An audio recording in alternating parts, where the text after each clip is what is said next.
Hello, this is episode 2 of my Angela Experience. Myself and Angela sat down opposite each other and she asked what I would like to drink.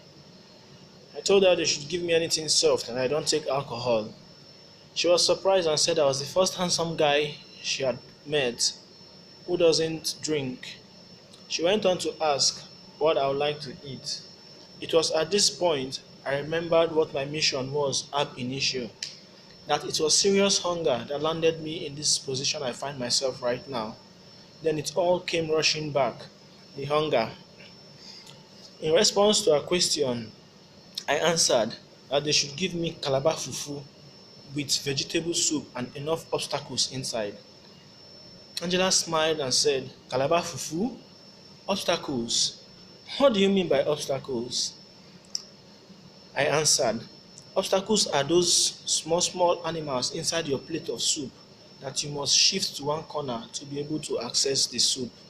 Angela laughed and laughed and laughed. She beckoned on the waiter, placed our orders, and we went on to eat. And believe me, I made sure I did justice to the feast to satisfy my hunger, of course. When we were done eating, Angela remembered that she was supposed to have an appointment with her dad like 2 hours ago. She reached into her bag, brought out her phone, only to discover that it was off.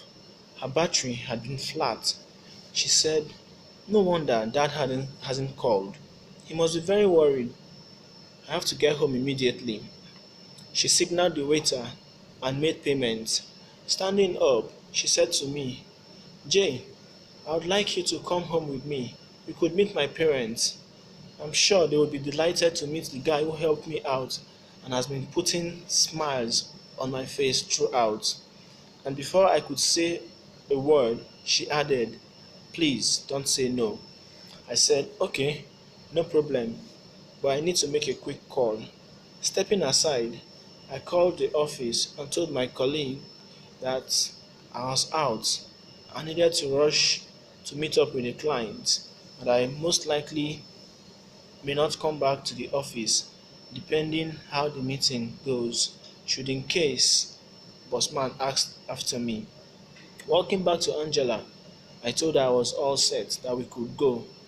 We drove all the way to her house in one of the government reserved area. She horned. The gateman opened the gate. She drove in, parked the car, and asked the gateman if her parents were home. He responded that her parents just stepped out not too long ago, and they said they were going to be back as soon as they could. As those exchanges were going on, yours sincerely just stood there, lost in thoughts.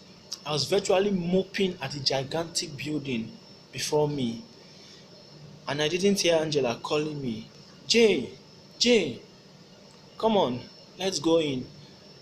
I didn't even know when I asked her, sorry, Angela, is this your house? Or this is another hotel? She just smiled and said, please, come with me. When we got in, Angela turned on the TV set, tuned to a musical channel where blues song was being played.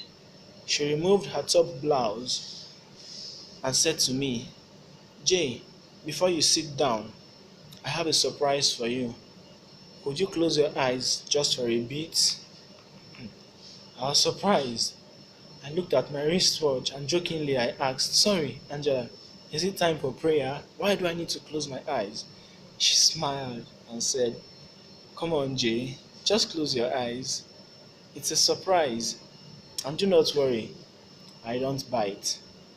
Then with lots of thoughts in my mind and me expecting anything, I obliged her and closed my eyes.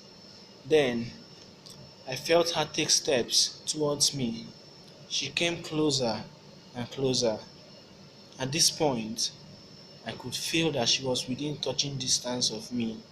She was so close and I could feel her breath. Then